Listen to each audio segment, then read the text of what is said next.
Você já parou para pensar que bilhões de pessoas no mundo falam sobre Jesus, mas não falam do mesmo Jesus? Essa é uma realidade que poucos param para analisar. Dependendo da religião, Jesus pode ser um profeta, um mestre iluminado, um anjo, um guru, ou até mesmo um impostor. Hoje vamos mergulhar em uma jornada fascinante por 8 visões completamente diferentes sobre quem é Jesus. E no final, você vai entender por que essa questão não é apenas acadêmica.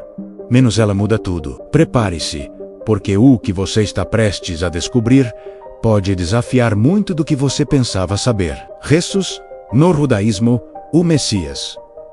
Rejeitado, vamos começar pelo judaísmo, a religião da qual o próprio Jesus fazia parte. E aqui está a grande questão para os judeus. Jesus simplesmente não é o Messias. Mas por quê? A resposta está nas expectativas não cumpridas. Segundo a tradição judaica, o Messias seria um líder humano, descendente do rei Davi, que restauraria o reino de Israel em glória, traria justiça e paz duradoura ao mundo inteiro e reconstruiria o templo em Jerusalém. Eram promessas concretas, visíveis, políticas. Mas quando os judeus olham para Jesus, o que eles veem? Um homem executado pelos romanos, nenhum reino restaurado, nenhuma paz mundial. O templo permanece destruído até hoje. Para eles, a lógica é simples. Se o mundo continua cheio de guerras, injustiças e idolatria, então o Messias ainda não veio. E Jesus, por mais notável que tenha sido, não pode ser aquele. Mas a rejeição vai além das expectativas não cumpridas. Há também uma questão teológica fundamental: o conceito de divindade. Para o judaísmo, Deus é absolutamente um menos indivisível, sem forma humana, totalmente transcendente. A ideia cristã de que o Messias é o próprio Deus encarnado em carne e osso é vista como uma violação direta do monoteísmo puro. E tem mais. Parte da tradição rabínica, ao longo dos séculos, foi ainda mais dura. Alguns textos antigos do Talmud classificaram Jesus como falso Messias, enganador e até apóstata, menos alguém que teria deturpado a lei de Moisés e levado o povo ao erro. Há registros que chegam a afirmar que Jesus praticava feitiçaria ou que teria aprendido truques místicos no Egito para enganar as multidões. Alguns escritos o retratam sofrendo punição eterna, em imagens chocantes e degradantes. Em resumo, no judaísmo, Jesus pode ser visto como um rabino incompreendido, um líder rebelde ou até um herege perigoso, mas nunca, jamais, como o Messias prometido. Jesus Noeme, o Ereme, o N e SM, ou o irmão de Lúcifer. Agora, você pode estar pensando, mas e os mormons? Eles não são cristãos? Afinal, o nome completo da religião é a Igreja de Jesus Cristo dos Santos dos Últimos Dias. Parece bem cristão, certo? Mas quando você olha de perto, descobre algo surpreendente. O Jesus dos Mormons é radicalmente diferente do Jesus da Bíblia e da fé cristã histórica. De acordo com a teologia mórmon oficial, Jesus não é o Deus eterno que sempre existiu. Ele teve um começo. Segundo seus ensinamentos, Jesus foi literalmente gerado como o primeiro filho espiritual de um Deus Pai que já foi humano e de uma Mãe Celestial. Sim, você ouviu bem. Uma Mãe Celestial. E Jesus foi apenas o primeiro entre bilhões de filhos espirituais. E aqui vem a parte que choca muita gente. Entre esses filhos espirituais estava também Lúcifer. Ou seja, segundo o mormonismo, Jesus e Satanás são irmãos espirituais. A história mórmon conta que, antes da criação da Terra, Deus Pai reuniu todos esses filhos espirituais e apresentou um plano de salvação. 2 irmãos se destacaram com propostas diferentes. Lúcifer propôs um plano baseado em obediência forçada. Menos todos seriam salvos, mas sem livre-arbítrio. Jesus, por sua vez, aforece-se para vir ao mundo, obedecer perfeitamente e redimir a humanidade, preservando a liberdade de escolha. Deus escolheu o plano de Jesus. Lúcifer se enfureceu, rebelou-se e tornou-se Satanás, Mas não para por aí. Os Mormons ensinam que Jesus não nasceu Deus, ele se tornou Deus, através da obediência perfeita e da exaltação. Jesus conquistou sua divindade por mérito. E aqui está o ponto central da teologia mormon. Assim como Jesus se tornou Deus, você também pode, se for fiel, obediente e seguir todos os rituais do templo. Um dia você poderá se tornar um Deus de seu próprio mundo, com sua própria família celestial. Jesus, então, não é o Salvador único. Ele é o exemplo do processo de divinização, que está disponível para todos. Outro detalhe importante. Para os Mormons, o momento mais crucial da redenção não foi a cruz. Foi o sofrimento de Jesus no jardim do Getsêmani, onde ele teria suado sangue e expiado os pecados ali, não no Calvário. E depois da ressurreição? Os Mormons creem que Jesus não apenas apareceu no Oriente Médio, mas também viajou para as Américas, onde teria aparecido a povos antigos e estabelecido uma igreja menos evento, registrado no livro de Mórmon, que eles consideram tão sagrado quanto a Bíblia. No fim das contas, os Mormons falam muito de Jesus, oram em nome de Jesus e proclamam o Evangelho de Jesus. Mas é o mesmo Jesus, de forma alguma. Jesus no budismo, um iluminado entre outros. Quando chegamos ao budismo, entramos em território totalmente diferente. Por quê? Porque o budismo surgiu cerca de 500 anos antes de Cristo, no coração do Oriente. Jesus não fazia parte da cosmovisão budista original. Só séculos depois, quando missionários cristãos chegaram à Ásia, os budistas começaram a formar opiniões sobre ele. E essas opiniões variam muito, mas há um consenso: Jesus não é Salvador. Para começar, no budismo não existe o conceito cristão de pecado como ofensa contra Deus. Não existe um Deus pessoal criador que estabelece leis morais absolutas. O que existe são 3 venenos da mente: ignorância, apego e aversão. São essas forças que causam sofrimento e prendem o ser humano ao samsara, menos o ciclo interminável de reencarnações. A libertação não vem através de um salvador externo que morre por você. Vem através da iluminação, o despertar interior que quebra as ilusões da mente e te liberta do ciclo de renascimentos. Então, onde Jesus se encaixa nisso? A visão budista mais comum é que Jesus foi um grande mestre espiritual, um homem que alcançou um nível elevado de consciência. Muitos budistas o descrevem com respeito, destacando que seus ensinamentos sobre compaixão, humildade e desapego ao materialismo são muito semelhantes aos do Buda. Alguns chegam a dizer que Jesus foi um Bodhisattva menos, um ser iluminado que por compaixão escolheu encarnar na Terra para ajudar outros a evoluírem espiritualmente. É uma visão bonita, admirável até, mas não se engane, ela não reconhece Jesus como Deus, nem como o único caminho de salvação. Como o budismo não crê em um Deus criador pessoal, Jesus também não pode ser filho de Deus.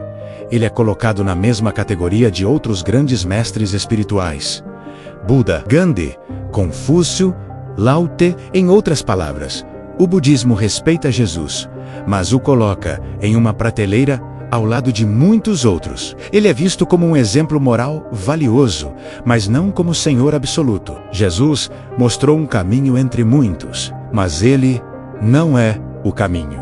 Jesus no hinduísmo, mais um avatar do divino. Assim como o budismo, o hinduísmo é uma religião extremamente antiga e incrivelmente plural. Não existe uma única doutrina hinduísta sobre Jesus. Com centenas de vertentes, escolas e tradições, cada grupo pode ter uma visão diferente. Mas vamos explorar as mais comuns. A visão mais popular entre hindus é que Jesus foi um guru iluminado, um mestre espiritual que alcançou um nível elevadíssimo de consciência divina. Alguns até o colocam ao lado de figuras como Krishna ou Shiva, sugerindo que ele foi um avatar, uma encarnação ou manifestação de Deus, assim como essas divindades teriam sido. Mas atenção, isso não significa que Jesus é o único Deus, como ensina o cristianismo. Significa apenas que ele seria uma das incontáveis expressões do divino. No hinduísmo, não há problema em ter milhares de deuses, porque todos são, em última análise, manifestações de uma realidade última chamada Brahman. Outros hindus preferem uma abordagem ainda mais filosófica. Para eles, Jesus seria alguém que descobriu o Atman, menos a centelha divina que existe dentro de cada ser humano. Nessa visão, Jesus não é essencialmente diferente de você ou de mim. Ele apenas despertou para a sua verdadeira natureza divina antes de nós. E a mensagem dele seria: você também pode fazer o mesmo. Há também teorias populares em círculos esotéricos que afirmam que Jesus, durante os chamados anos perdidos de sua juventude, dos 12 aos 30 anos, teria viajado para a Índia e o Tibete, onde teria estudado yoga, meditação e filosofias orientais com mestres hindus. Essas histórias são amplamente difundidas em livros de nova era, mas não têm nenhuma base histórica sólida. No fim das contas, o hinduísmo consegue admirar Jesus e até incorporá-lo em sua vasta tapeçaria espiritual. Mas ele é encaixado dentro de uma visão de multiplicidade radical, onde há espaço para milhares de deuses, profetas, mestres e caminhos. Jesus é mais um. Respeitado? Sim, mas não único. Jesus no islamismo, o profeta que não morreu na cruz no Islã, a história muda completamente de tom. Aqui, Jesus, chamado de Isa, não é apenas respeitado. Ele é venerado como um dos maiores profetas enviados por Alá. Os muçulmanos acreditam que ele nasceu milagrosamente de uma virgem chamada Maria. Por ordem direta de Deus, o Alcorão descreve o nascimento de Jesus de forma dramática. Maria, sozinha e aflita, dá à luz debaixo de uma tamareira. E logo após nascer, algo extraordinário acontece. O bebê Jesus fala ainda no berço. Declarando-se servo e profeta de Deus, é um sinal precoce de sua missão especial. O Alcorão também atribui a Jesus vários milagres poderosos. Ele curou cegos, leprosos, ressuscitou mortos, tudo com a permissão de Alá. Mas há um milagre que o Alcorão menciona e que não está nos evangelhos bíblicos. Jesus, ainda criança, teria moldado um pássaro de barro, soprado sobre ele e, com a permissão de Deus, dado-lhe vida. Esse relato vem de um antigo evangelho apócrifo cristão, que o Islã incorporou como autêntico, mas aqui está a diferença crucial.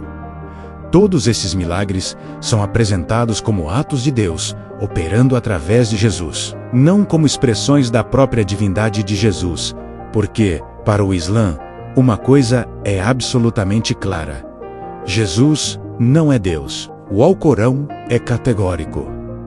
Jesus não é filho de Deus. Não compartilha da essência divina e não é parte de nenhuma trindade. Alá é absolutamente único, indivisível e transcendente. Ele jamais se encarnaria ou assumiria forma humana. A ideia cristã de que Deus se fez homem é vista como shirk, menos o pecado imperdoável de associar algo criado a Deus. Isa é, portanto, um mensageiro nobre, mas totalmente humano. E sobre a crucificação, aqui o Islã diverge radicalmente do cristianismo.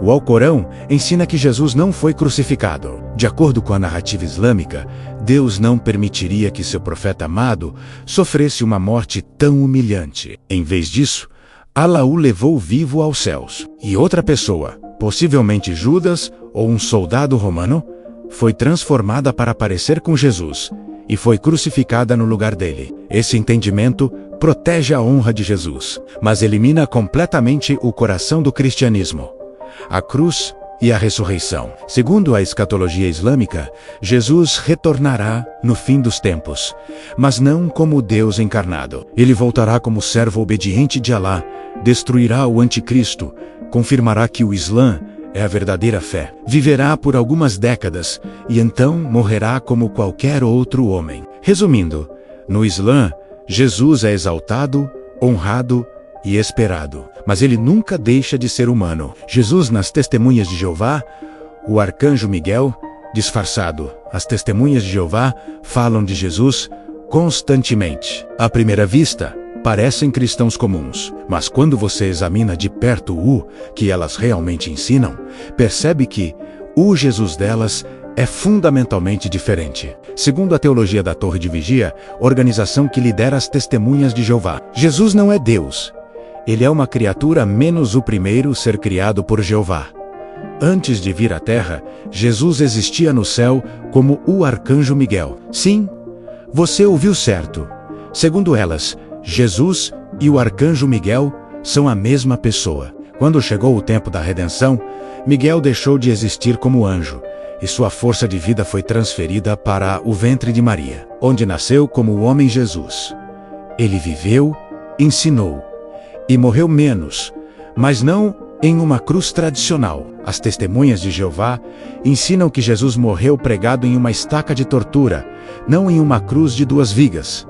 E quanto à ressurreição, elas não creem que Jesus ressuscitou fisicamente. Segundo seu ensino, Jeová recriou Jesus como um espírito poderoso, o arcanjo Miguel novamente. O corpo físico de Jesus foi dissolvido por Deus e nunca mais voltou a existir. Então, por que isso importa? Porque se Jesus não é Deus, sua morte não tem valor infinito. Ele não pode perdoar pecados com autoridade divina. Ele é apenas um exemplo de obediência perfeita, um modelo a ser seguido. Para as testemunhas de Jeová, só Jeová deve ser adorado. Jesus é um mediador subordinado, inferior, criado. Ele merece respeito e honra, mas não adoração. O resultado, uma fé que fala em salvação, mas sem um Salvador divino. Um evangelho que fala em reino, mas sem um rei eterno e todo-poderoso. É uma versão esvaziada da fé cristã, onde Jesus é rebaixado de Senhor a servo exemplar. Jesus na nova era, o mestre cósmico customizável. A nova era não é uma religião organizada. É um caldeirão de ideias espirituais que mistura conceitos orientais, ocultismo, psicologia pop e espiritualidade self-service. Você a encontra em livros de autoajuda, redes sociais, terapias alternativas e palestras motivacionais. Frases como "o universo conspira a seu favor", "tudo é energia" e "Deus está dentro de você" são seus mantras. E Jesus? Ele também tem um lugar na nova era, mas não o Jesus histórico, bíblico e confrontador. O Jesus da nova era é outro. Um Jesus moldável, energético, místico e universalista. Um Jesus que cabe em qualquer sistema de crenças e não ofende ninguém. Para quem segue a nova era, Jesus não é o Filho único de Deus. Ele é um mestre ascensionado, um ser espiritualmente evoluído que alcançou um nível elevadíssimo de consciência cósmica. E a grande mensagem dele: que todos nós podemos fazer o mesmo. Eles falam do Cristo interior, a centelha divina que existe dentro de cada pessoa. Segundo essa visão, a missão de Jesus não foi salvar ninguém de pecados, mas despertar a humanidade para seu próprio potencial divino. Ele não veio como Salvador, mas como exemplo. Alguns adeptos da nova era vão ainda mais longe, inventando histórias fantásticas. Dizem que Jesus viajou para a Índia, Tibete e Egito durante sua juventude, estudando com mestres espirituais, aprendendo o yoga, a meditação transcendental e segredos místicos. Outros afirmam que ele dominava energias cósmicas, que era um médium poderoso, ou que se comunicava com seres extraterrestres de dimensões superiores. Independente da versão, o padrão é o mesmo. Um Jesus que não incomoda. Um Jesus que sorri para todos, mas nunca confronta. Um Jesus que fala de amor, mas nunca de pecado. Um Jesus que promete evolução espiritual, mas nunca exige arrependimento ou submissão. É o Jesus perfeito para a espiritualidade moderna. Vago o suficiente para não ofender, inspirador o suficiente para vender livros e inofensivo o suficiente para não mudar nada de verdade na vida de ninguém. Um Cristo moldado à imagem e semelhança do homem moderno, e não o contrário. Jesus no cristianismo. O Deus que Sergipe fez homem. E agora chegamos ao cristianismo. E aqui tudo muda. No cristianismo, Jesus não é apenas mais um profeta, não é um guru iluminado, não é um exemplo moral, não é um mestre ascensionado. Ele é o próprio Deus que se fez carne. Ele não mostrou o caminho até Deus. Ele disse: "Eu sou o caminho." Ele não ensinou sobre a verdade. Ele afirmou: "Eu sou a verdade." Ele não apontou para a vida eterna, menos ele declarou: "Eu sou a vida." E é por isso que, para os cristãos, toda a história humana se divide em duas eras, antes de Cristo e depois de Cristo. Porque a vinda de Jesus não foi um evento espiritual qualquer. Foi a invasão do próprio Criador na criação. O cristianismo ensina que Jesus nasceu de uma virgem chamada Maria, não por evolução espiritual ou karma, mas por um milagre direto de Deus. Ele viveu uma vida sem pecado, menos algo que nenhum outro ser humano jamais conseguiu. Ele revelou o caráter de Deus em carne e osso, com autoridade absoluta sobre a natureza, os demônios, as doenças e até a morte. E então, no auge de seu ministério, ele foi traído, preso, julgado injustamente e condenado à crucificação. Mas ele não morreu como vítima do Império Romano. Ele morreu voluntariamente, como o Cordeiro de Deus, oferecendo sua própria vida em sacrifício pelos pecados de toda a humanidade. E 3 dias depois, aconteceu o evento que muda tudo. Jesus ressuscitou dos mortos. Não espiritualmente, não simbolicamente. Fisicamente, ele saiu do túmulo vivo, comeu com os discípulos, foi tocado, visto por mais de 500 testemunhas, e então ascendeu ao céu, de onde prometeu voltar. E é essa ressurreição que separa o cristianismo de todas as outras religiões. Porque se Jesus ressuscitou, então ele provou ser exatamente quem disse ser: Deus em forma humana. Mas se ele não ressuscitou, então a fé cristã é uma farsa. E Jesus não pode ser apenas um bom homem. Pense comigo.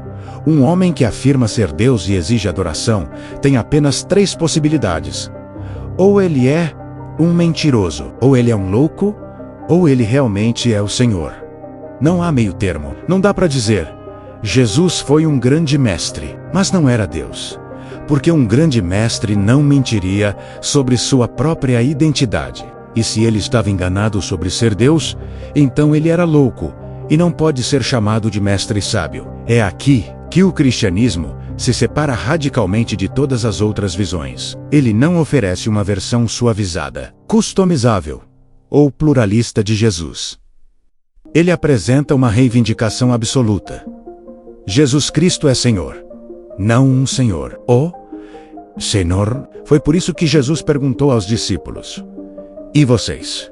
Quem dizem que eu sou? Pedro respondeu com as palavras que resumem toda a essência da fé cristã: Tu és o Cristo, o Filho do Deus vivo. Essa é a confissão cristã. Não se trata de seguir um sistema religioso. Não é sobre rituais, filosofia ou autoaperfeiçoamento. É sobre reconhecer que Deus mesmo veio até nós, viveu entre nós, morreu por nós e ressuscitou para nos dar vida eterna. Os cristãos não seguem um mestre morto, eles seguem um rei vivo. Jesus não está em um túmulo, ele está em um trono. E segundo a Bíblia, um dia, em um momento conhecido apenas por Deus, todos verão o que os cristãos já creem de todo o coração: Jesus Cristo é Senhor. Ontem, hoje e para sempre. Conclusão. E você? Quem diz que ele é? Então, depois de tudo isso, a pergunta permanece: quem é Jesus? Um falso Messias? Um irmão espiritual de Lúcifer? Um iluminado entre muitos? Um avatar do divino? Um profeta que não morreu? Um anjo disfarçado? Um mestre cósmico? Ou o próprio Deus encarnado? A resposta que você dá a essa pergunta não é apenas acadêmica. Ela define sua eternidade. Porque Jesus não deixou espaço para neutralidade. Ele não disse: eu sou uma opção. Ele disse: eu sou o caminho, a verdade e a vida. Ninguém vem ao Pai senão por mim. E agora, a escolha é sua.